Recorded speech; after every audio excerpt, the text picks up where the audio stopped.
제목은 구하여 얻은 자. 여기 사울이라는 사람이 나오는데 이 사울이라는 이름이 구하여 얻은 자, 그런 의미도 있다고 합니다. 구하여 얻은 자라는 것은 하나님의 약속에 의해서 세워진 왕이 아니고 백성들이 구해서 얻은 왕인데, 인간의 생각으로 세운 왕은 어떤 결과를 가져온다. 이거를 여기에다 9장에다 잘 말씀해 놓고, 그래서 하나님은 하나님이 하신 약속대로 사울왕은 실패함으로 사무엘상 마지막 장 30장에서 자살하고 말이죠. 그런데 하나님이 세운 다윗을 통해서 장차 오실 그리스도로 말미암아 하나님의 약속을 성취함으로 그리스도가 만왕의 왕으로 온다. 이거를 말씀하고 있습니다. 사울이 자살하는 것은 사무엘상 31장에 나오네요. 그래서 우리가 이 사울왕 세우는 거, 이 사울왕 결국은 실패한 왕인데 백성들이 요구하니까 하나님이 그를 세웠습니다. 그런데 이 사울, 이 왕을 사람이 세운 걸 뭘 보고 아는가 하면 이 사람 지파가 베냐민이에요. 베냐민. 이 베냐민 지파에 한 유력한 사람이 있었는데 하고 1절에 그러죠. 그 이름은 기스였다 그래요. 그 유력한 사람이라는 것은 그 베냐민 지파는 이스라엘 11지파와 싸우다가 레위인의 그 첩의 음행 사건에 의해서 11지파하고 싸우다가 베냐민 지파가 진멸당합니다. 전멸. 그리고 600명만 살아남죠. 사사기에 보면 600명. 그 중에 한 사람이다 이렇게 봐지는 거예요. 그래서 근데 이 베냐민 지파,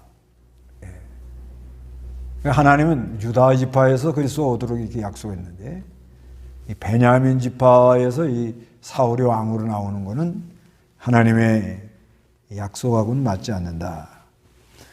그래서 이 사울이 외모가 아주 잘생긴 청년이라고 합니다. 아주 건장한 거예요. 그리고 키가 아주 크니까 지도자감이라 그랬습니다. 그렇지만 하나님이 또 기름 붓게 한 다윗은 외모가 볼 게 없었다. 그렇게 말해요. 그리고 이 사울이 등장할 때부터 여기 이제 9장에 자세히 보면 신앙심이 좀 약해요. 신앙심이. 이제 영성이라는 말도 하지, 영성. 원래 영성이라는 말은 좋은 말입니다. 신령한 그 인격과 품격, 그런 것을 비춰내는 그런 건데, 그러니까 이 사울이 사람은 아주 좋은 사람이에요.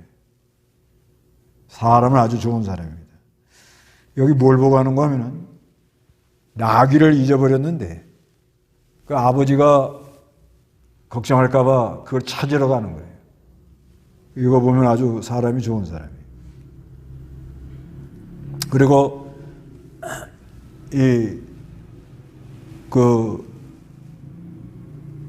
찾으러 가는데 이 종이 먼저 하나님의 사람한테 가서 물어보자 이렇게 말합니다. 그러니까 이 신앙이 깊은 사람들은 어떤 어려움이 오면 먼저 하나님께 나가보자, 기도해보자, 하나님의 사람에게 가서 물어보자 이렇게 말을 하는데, 그런 생각을 갖지 못해가지고 여기 종이나 사환이라고 그러죠. 사환. 종이 하나님의 사람한테 가보자 이렇게 말합니다. 6절 읽어보세요. 5절 6절 읽어보세요. 그들이 숲 땅에 도착했을 때 사울이 그와 함께 있는 종에게 말하기를 돌아가자. 내 아버지가 암나기들보다도 오히려 우리를 더 걱정하실까 염려된다라고 하니 종이 그에게 말하기를 보십시오. 이 성읍에 하나님의 사람이 있는데 그 사람은 존경을 받는 분이며 그가 말한 것은 무엇이든지 다 이루어집니다. 이제 그곳으로 가봅시다. 혹시 그가 이제 우리에게 우리가 가야 할 길을 알려줄지도 모릅니다라고 하였다. 예. 그러니까 이게 이제 그 신앙심이 있는 사람은 어려우면은 하나님 사람을 찾거든요. 그래서 하나님 사람 찾을 생각을 별로 안 한 거예요. 이걸 보면. 그래서 그 역대상 13장 3절에는 사울 왕 때는 언약궤를 귀하게 여기지 않았다. 그러니까 하나님의 말씀, 임재 이런 거 별로 이렇게 귀하게 여기지는 않은 거예요. 그래서 이 사울을 앓던 사람은 좋은 사람이에요.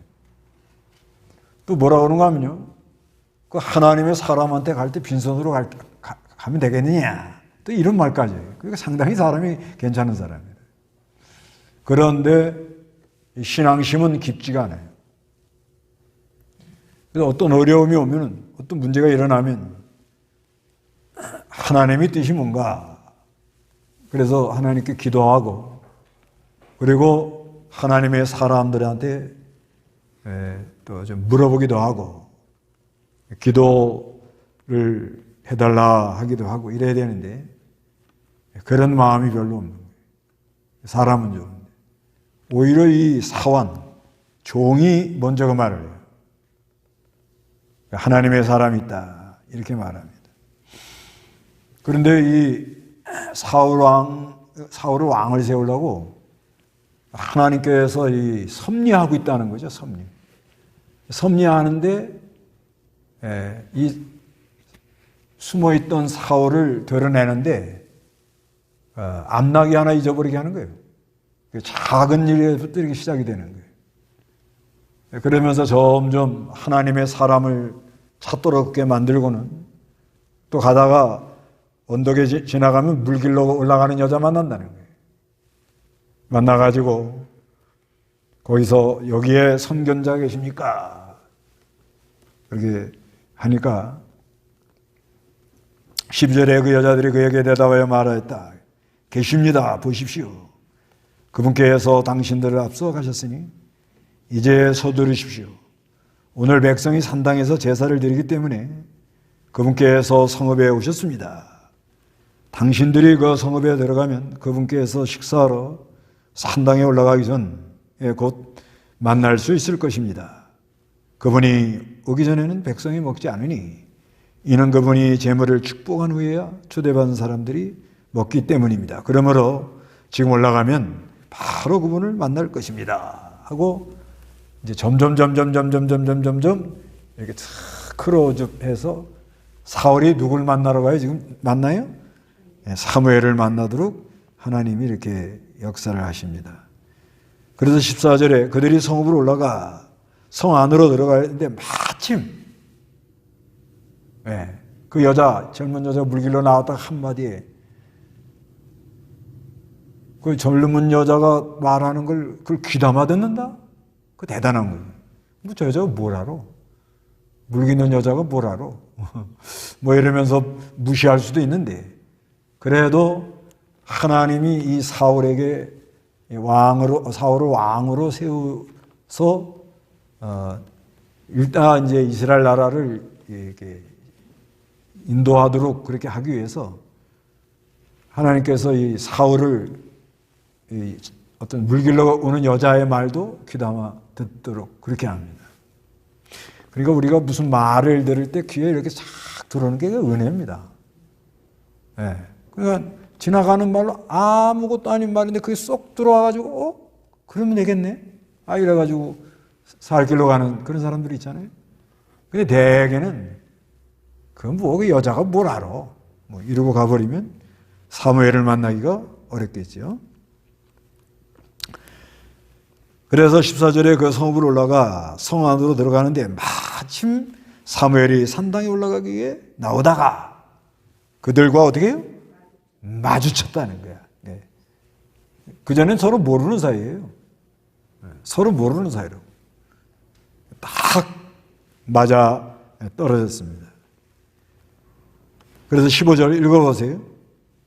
사울이 오기 하루 전 여호와께서 사무엘의 길을 열어 말씀하시기를 내일 이맘때 내가 베냐민 땅에서 한 사람을 내게 보내겠으니 너는 그에게 기름을 부어 내 백성 이스라엘의 주권자가 되게 하여라. 그가 내 백성을 블레셋 사람들의 손에서 구원할 것이다. 그들의 부르짖음이 내게 이르렀으므로 내가 이 백성들을 돌아보았다 하셨는데. 예, 이제 사울이 오기 전에 벌써 하나님은 역사를 했던 거야. 먼저 하나님이 역사를 해서 뭐라고 하는 건 사무엘의 귀를 열어가지고 말씀하시는데 내일 이맘때 내가 베냐민 땅에서 한 사람을 내게 보내겠으니 너는 그에게 기름을 부어 내 백성 이스라엘의 주권자가 되게 하여라. 그가 내 백성을 블레셋 사람들의 손에서 구원할 것이다. 그들의 부르짖음이 내게 이르렀으므로. 하나님 백성들이 부르짖으니까 그 기도를 들으시고 사울을 세워주겠다 이렇게 말씀합니다. 그들의 부르짖음에 내게 이르렀으므로 내가 내 백성을 돌아보았다. 하나님이 하나님 백성을 어떻게 한다? 돌아본다는 거예요. 언제든지 하나님이 하나님 백성을 돌아보는 그런 하나님이시다. 그래서 17절에 사무엘이 사울을 보자 여호와께서 그에게 말씀하시기를 보아라. 하나님이 이제 사무엘에게 말하는 거예요. 이는 내가 너에게 말한 그 사람이니. 하나님이 이렇게 지목을 하는 거예요. 그가 내 백성을 관할할 것이다 라고 하였다. 18절에 사울이 성문 가운데 있는 사무엘에게 다가가서 말하기를 선견자의 집이 어디 있는지 제게 가르쳐 주십시오. 그 앞에 있는데. 그 앞에 있는데 선견자, 선지자. 선견자나 선지자는 같은 말입니다. 선지라는 건 미리 먼저 알고 있다. 선견이라는 건 먼저 내다보고 있다. 그런 의미죠. 그래서 선견자의 집이 어디 있는지 제게 가르쳐 주십시오. 그러니까 사무엘이 뭐라고 그래요? 사울에게 대답하기를 뭐라고 그래요? 내가 바로 그 선견자니 나보다 먼저 산당으로 올라가시오. 당신들이 오늘 나와 함께 음식을 먹을 것이며 아침에 내가 당신을 보내며 당신 마음에 있는 모든 것을 당신에게 알려주겠소. 사흘 전에 이런 당신의 암나기들에 대해서는 조금도 마음을 쓰지 마시오. 암나기가 그 참 큰일이었다고요. 암나기 잃어버리는 바람에 사울이 찾으러 나오다가 누구를 만나요? 사무엘을 만나가지고 이스라엘 나라 왕이 됐는데 결국은 실패하는 왕이 되고 말았죠. 이미 찾았기 때문이요. 온 이스라엘에 사모하는 자가 누구요? 당신과 당신의 아버지의 온 집안이 이스라엘 나라가 당신의 집을 사모한다. 그런데 21절에 사울이 대답하여 말하기를 저는 이스라엘 지파 중에 가장 작은 베냐민 사람이 아닙니까? 제 족속은 베냐민 지파의 모든 족속 중에서 가장 보잘것 없지 않습니까? 어찌하여 제게 이같이 말씀하십니까? 라고 하였다. 겸손. 그러니까 사울이 인간적으로 보면 상당히 좋은 사람이었다 이렇게 봐져요. 점잖아요. 그런데 하나님이 약속한 자가 아니라 사람들이 구해서 세운 자지 하나님이 약속한 그런 자가 아니었다는 게 참 안타까운 거예요. 그래도 하나님께서 하나님의 백성의 부르짖음을 들으시고 그 하나님의 백성을 돌보시려고 이제 이스라엘 나라의 초대 왕 사울을 세우려고 사무엘을 시켜가지고 사울에게 예우를 다해요. 예우. 사울이 왕으로 세우면서 예우를 하는데 22절 읽어보시기 바랍니다. 사무엘이 사울과 그의 종을 데리고 큰 방으로 들어가서 초대받은 사람들 중에서 상석에 함께하였는데 그들은 약 30명 정도였다. 예, 상석에 함께했다. 상석. 그 이제 왕의 자리죠. 그 이제 같이 있는 사람들은 그때 당시에 뭐 이제 장로들 뭐 지도자들이겠죠. 근데 그분들이 30명이라는 거예요. 그리고 사무엘이 23절에 요리사에게 말하기를 내가 내게 주며 잘 간수하라고 했던 그 부분을 가져오라. 요리사가 넓적다리와 거기에 붙어있는 것들을 가져와 사울 앞에 놓았다. 사무엘이 말하기를 보시오. 따로 남겨둔 것이니 당신 앞에 놓고 드시오. 이것은 내가 백성을 초대하겠소라고 말한 이후로 이때까지 당신을 위해서 보관해온 것이오라고 하였다. 그날 사울이 사무엘과 함께 먹었다. 그날 사울과 사무엘이 함께 먹었다. 이게 끝까지 갔으면 얼마나 좋을 뻔했어요. 근데 이 교만하는 바람에 여기에는 참 하나님의 은혜로 그날 사울이 사무엘과 함께 먹었다. 그런 참 은혜로운 말이 나오는데 사울의 교만으로 결국은 뭐예요? 사울이 교만하고 아말렉을 진멸하라고 그러니까 살찐 소양 잡아오고 아가왕 잡았죠. 그때 사무엘이 뭐라고 그래요? 다시는 내가 당신 안 만난다. 그렇게 된 거예요. 교만하면 사람도 떠나고 하나님 사람도 떠나고 하나님의 손도 떠나버리는 거예요. 사울이 그렇게 안 됐죠. 사람이 괜찮은 사람이에요. 그래서 이제 밀담을 합니다. 밀담. 25절 읽어보세요. 그들이 산당에서 성읍으로 내려온 후 사무엘이 사울과 함께 지붕에서 말하였다. 그들이 일찍 일어나니 동틀 무렵이었다. 사무엘이 지붕에서 사울을 불러 말하기를 일어나시오. 내가 당신을 보내겠소. 라고 하므로 사울이 일어나자 사무엘과 사울 두 사람이 밖으로 나갔다. 그들이 성읍 끝까지 내려왔을 때 사무엘이 사울에게 말하기를 저 종은 우리보다 앞서 지나가도록 하시오. 하므로 종이 앞서가니 당신은 잠깐 서시오. 내가 하나님의 말씀을 당신에게 들려주겠소라고 하였다. 예, 그들이 산당에서 성읍으로 내려온 후 가서 이제 제사하고 내려왔단 거예요. 그래서 사무엘이 사울과 함께 지붕 위에서 말했어요. 아주 이제 은밀한 말을 하는 거예요.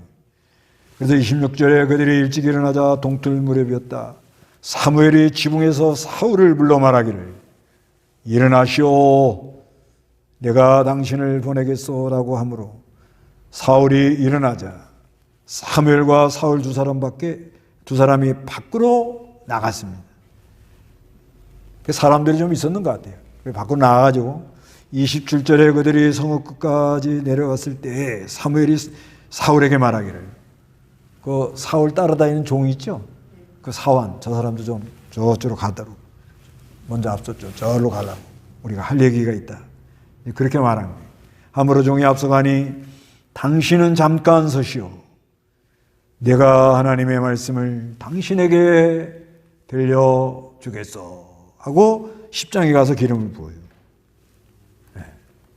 그러니까 여기서 지금 이게 일종의 왕을 세우는 대관식인데 사무엘이가 그냥 사울에게 가다가 기름 부은 거예요. 그런 내용이죠.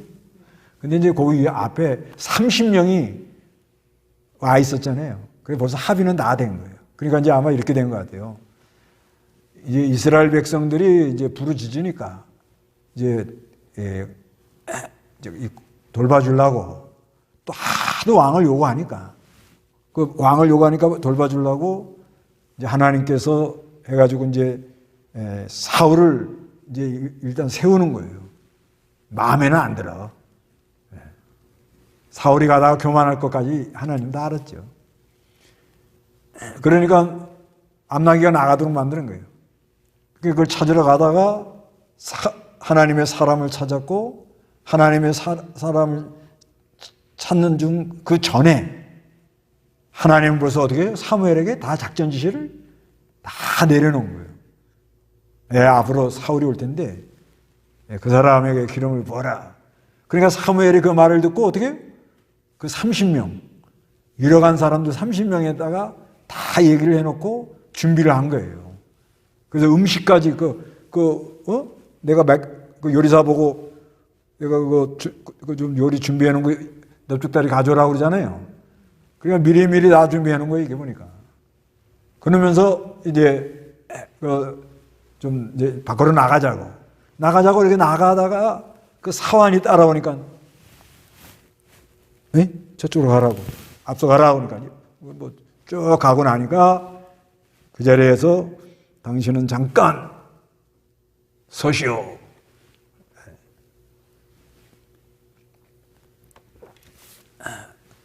내가 하나님 말씀을 당신에게 들려주겠소. 10장 1절에 사무엘이 기름병을 가져다가 그 머리에 뭐요?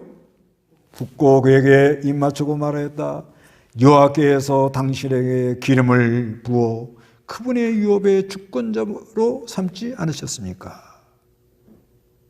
그래서 또 이제 쭉 얘기를 하는 거예요. 그러니까 사울에게 기름 부을 때는 사무엘 혼자 가서 부었다는 거예요. 그러나 그 앞에 30명하고 다 어떻게? 의논을 다 해가지고 그래서 이렇게 기름을 부었습니다. 그러면 이게 이 사울 결국은 버림당하잖아요. 버림당하는 사람인데 왜 하나님이 이렇게 했을까? 이게 참 궁금한 거예요. 이 사람 버림당한단 말이에요, 나중에. 교만해가지고. 그 결국 사무엘상 31장에 가서는 자살한단 말이에요. 그런데도 왜 이렇게 했을까? 거기에 있어서는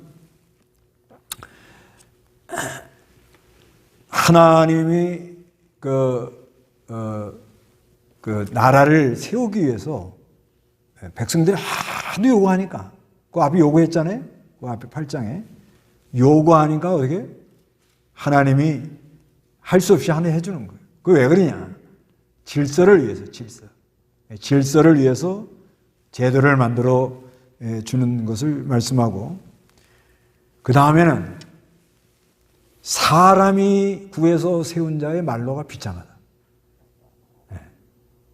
그러니까 이거를 우리가 깨달으면 하여튼 좀 부족하고 믿는 일 좀 제대로 못하고 그래도 하나님의 언약에 참여한 자체를 기뻐해야 돼요. 이 언약에 참여하지 못했기 때문에 사울이 이렇게 된 거예요. 언약에 참여했다면 잘못 나가다가도 어떻게 해요? 하나님이 은혜를 줬을 거 아니에요. 예를 들면 다윗도 잘못 나갔잖아요. 우리 아내 바세바를 범하잖아요. 그런데 다윗은 뭐예요? 약속의 자녀라면 약속의 자녀. 하나님이 약속의 자녀이기 때문에 하나님이 불쌍히 여겨가지고 예수님의 족보에 참여하도록 마침내 그리스도가 다윗의 자손으로 오도록 그렇게 하더라는 거예요. 근데 이 사울은 오늘 9장에 얼마나 사람이 부모를 생각해요. 하나님의 사람을 찾아가자니까는 빈손으로 갈 수 없다고 그러지요. 여자 말도 잘 들어요. 젊은 여자 물 길러 나가는 여자 말도 듣고 그러면서 앞으로 이스라엘 백성들이 너희 집을 다 주목하고 있다. 그러니까 뭐라고 그래요? 21절에 저는 이스라엘 지파 중에 가장 작은 베냐민 사람이 아닙니까? 이건 뭐냐면 아픔이 있다는 거죠. 아픔이. 베냐민 지파는 뭐예요? 사사시대에 레인의 첩의 음행 사건으로 인해서 어떻게 해요? 11지파하고 싸워가지고 베냐민 지파들이 다 어떻게 해요? 다 죽어버렸죠? 그리고 한 600명밖에 안 남았단 말이에요. 그러니까 작은 지파 중에 작은 베냐민이라 제 족속은 베냐민 지파의 모든 족속 중에서 가장 뭐요? 보잘 것이 없습니다. 이렇게 말을. 실제로 자꾸 뭐를 얘기해요, 여기서요? 베냐민 지파. 베냐민 지파. 베냐민 지파. 베냐민 지파. 그러면 창세기 49장 6절에 유다 지파에서 왕의 홀이 나온다. 이 말씀이 생각이 나야죠. 그래도 아마 사무엘도 생각이 잘 안 났는가? 성경 안 읽었나? 그냥 넘어간 거예요. 자꾸 여기 그러잖아요. 1절부터 나오죠. 베냐민 지파, 유력한 사람이 있었다. 우리는 이스라엘 지파 중에 가장 작은 뭐예요? 베냐민 지파가 아닙니까? 제 족속은 베냐민 중에서 모든 족속 중에 가장 보잘것 없지 않습니까?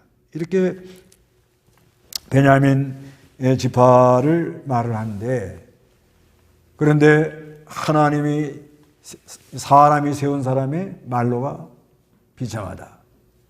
그러면서 우리는 약속의 자녀가 얼마나 중요하다. 이거를 깊이 깨달아야 돼요. 약속. 우리가 부족한 면도 많아요. 인격적으로 뭐 내놓을 것도 없습니다. 그러나 하나님의 뭐가 있어요, 우리에게는? 언약이 있다. 약속. 그 약속에 참여했기 때문에 좀 부족하고 연약하고, 그래도 하나님이 다 붙들어 주시고, 참어 나가면은 붙잡아 주시고, 우리를 위해서 기도해 주시고, 졸지도 않고 주무시지도 않고, 정 잘못 나가면 인생의 막대기를 어떻게 해요? 그래 가면 안 된다 하고 책망도 해 주시고 위로해 주시고, 그래서 마침내 구렁텅이로 빠지지 않고, 우리도 교만하죠. 교만해요. 그런데 약속의 자녀는 하나님이 붙들어줘가지고 회개시켜가지고 다시 겸손한 자리로 돌아오도록 그렇게 만들어서 우리를 데리고 가신다, 이 말씀이에요. 그러니 얼마나 이게 감사하냐. 그래서 늘 감사하는 그런 은혜가 여러분에게 있으시기를 바랍니다. 다 같이 기도하겠습니다.